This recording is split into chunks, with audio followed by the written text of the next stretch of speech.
تعاون یا امداد باہمی کے لیے فریقین کی صلاحیتوں کا ایک جیسا ہونا ضروری نہیں۔ اس سے بھی کوئی فرق نہیں پڑتا کہ ایک طاقتور اور دوسرا کمزور ہے، بلکہ دونوں مل کر اپنی صلاحیتوں سے کہیں زیادہ کامیابی حاصل کر سکتے ہیں۔ بسم اللہ الرحمن الرحیم۔ پیارے دوستو، امداد باہمی یا تعاون کو دیگر تمام عادات کا نتیجہ یا پھل بھی کہا جا سکتا ہے۔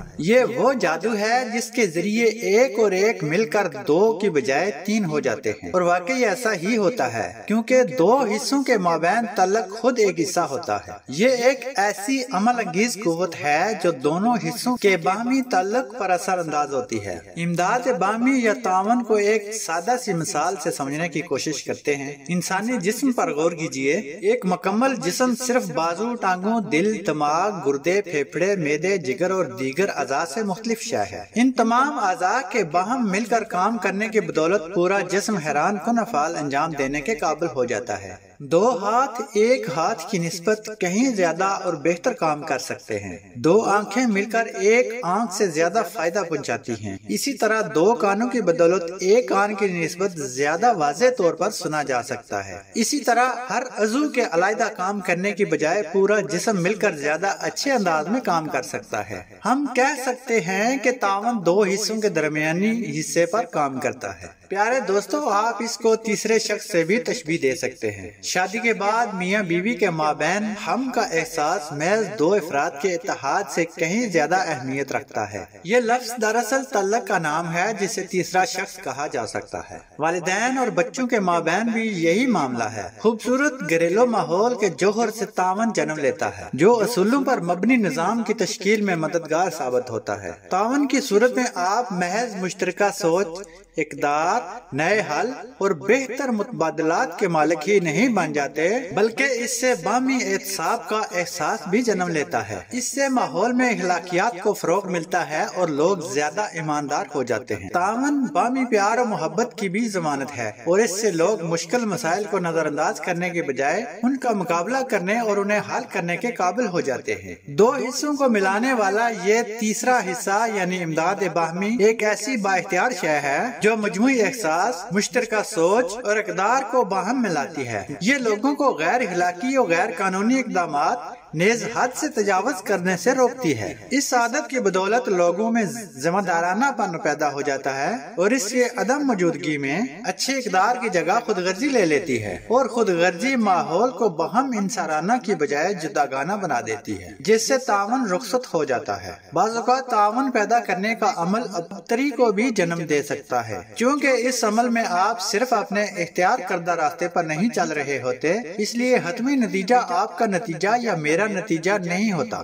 بلکہ یہ ایک بالکل نئی شے ہوتی ہے۔ اکٹھے چلنے کی صورت میں بعض اوقات آپ کو یہ اندازہ نہیں ہو پاتا کہ آخر میں کیا شے ظہور پذیر ہوگی، تاہم یہ ذہن میں رہنا چاہیے کہ برآمد ہونے والا نتیجہ اس سے کہیں بہتر ہوگا جو آپ کی انفرادی کوشش سے سامنے آنا تھا۔ خطرہ مول لینے والے اس کام کو ایڈونچر بھی کہہ سکتے ہیں، کیونکہ آپ کو یہ معلوم نہیں ہوتا کہ آگے کیا ہوگا۔ حقیقت یہ ہے کہ تعلقات میں باہمی تعاون سے زیادہ دلچسپ شے اور کوئی نہیں۔ تعاون کے لیے پہلے آپ کو سب کے لیے فتح کی سوچ اپنانا پڑتی ہے، اور اس کے بعد دوسروں کو سمجھنے اور پھر اپنی بات منوانے کی ضرورت ہوتی ہے۔ آپ یوں بھی کہہ سکتے ہیں کہ تیسرا دماغ اور تیسرا متبادل تخلیق کرنے کے لیے تیسری آنکھ سے دیکھنا اور تیسرے کان سے سننا پڑتا ہے، یا دوسرے الفاظ میں حقیقی احترام اور دوسروں کو سمجھنے کے لیے اس کے دل میں جھانکنا پڑتا ہے۔ اس طرح آپ اس نقطے پر پہنچ جاتے ہیں جہاں فریقین میں تعامل آ جاتا ہے، اور وہ ایک دوسرے کو قائل کرنے کی صلاحیت حاصل کر لیتے ہیں۔ تعاون پیدا کرنے کا راز یہ ہے کہ مختلف لوگوں کی صلاحیتوں کے مابین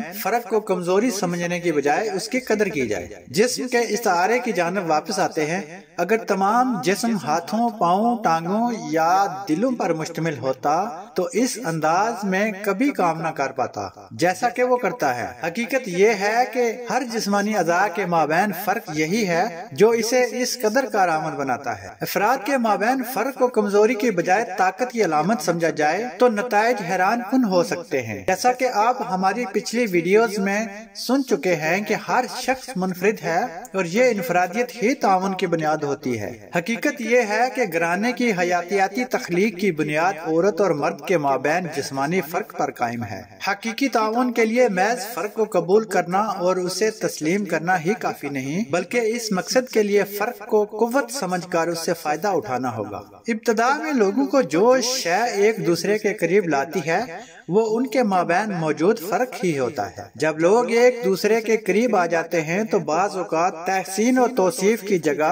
اشتعال لے لیتا ہے اور یوں صورتحال تکلیف دہ ہو جاتی ہے۔ بسا اوقات مختلف اور متضاد خصوصیات کے لوگوں کے ساتھ رہنا اور دوسروں کی انفرادیت کو تسلیم اور اس کی تعریف کرنا دشوار ہو جاتا ہے۔ دوسرے لوگوں کو اپنے تصور سے دیکھنا انسان کا فطری رجحان ہے۔ جب ہم اپنے خیالات سے اپنے لیے احساس سے تحفظ حاصل کر لیتے ہیں تو کسی دوسرے خصوصاً کسی قریبی شخص جیسے بیوی یا بچوں کے خیالات اور احساس پر زد پڑتی ہے، سو ہم انہیں اپنے نظریات پر قائل کرنے کی کوشش کرتے ہیں یا دوسرے الفاظ میں انہیں اپنے راستے پر چلانے کی کوشش کرتے ہیں۔ یہ عمل تعاون کی نفی کرتا ہے اور اس سے متعدد قسم کے مسائل جنم لیتے ہیں۔ یاد رکھنے کی بات یہ ہے کہ نئی شے تخلیق کرنے کے لیے مختلف خیالات کو باہم مربوط کرنا سیکھا جائے۔ مختلف اقسام کی اشیاء ملائے بغیر آپ فروٹ چاٹ یا سلاد تیار نہیں کر سکتے۔ یہ فرق ہی ہے جو معاملات میں دلچسپی پیدا کرتا اور مختلف انداز کی اشیاء کو اچھے انداز میں جوڑ دیتا ہے۔ امداد باہمی محض ٹیم ورک یا ایک دوسرے کا ساتھ دینے کا نام نہیں، بلکہ اس سے مراد تخلیقی ٹیم ورک اور تعاون ہے۔ فرق کو قوت جانے بغیر کوئی نئی شے تخلیق کرنا ممکن نہیں۔ تیسرا، متبادل حقیقی سماعت باحوصلہ اظہار اور نئے امکانات پیدا کرنے سے ہی وجود میں آتا ہے۔ آپ کسی بھی گھریلو صورتحال میں مثبت عادات سے کام لے کر نیا حل تلاش کر سکتے ہیں۔ اگر آپ تعاون یا امداد باہمی کے دوران اپنی منفرد ذہنی خصوصیات سے کام لیں تو زیادہ بہتر نتائج حاصل کر سکتے ہیں۔ ایسی صورت میں آپ مسئلے کا جو حل نکالیں گے اس پر غور کریں اور دیکھیں کہ اس نے آپ کی زندگی پر کیسے اثرات مرتب کیے۔ امید ہے ناظرین ویڈیو آپ کو اچھی لگی ہوگی۔ دعا گو ہیں اللہ پاک آپ کو ہمیشہ خوش رکھے، ہنستے مسکراتے رہیے، دعاؤں میں یاد رکھیے گا۔ اللہ نگہبان۔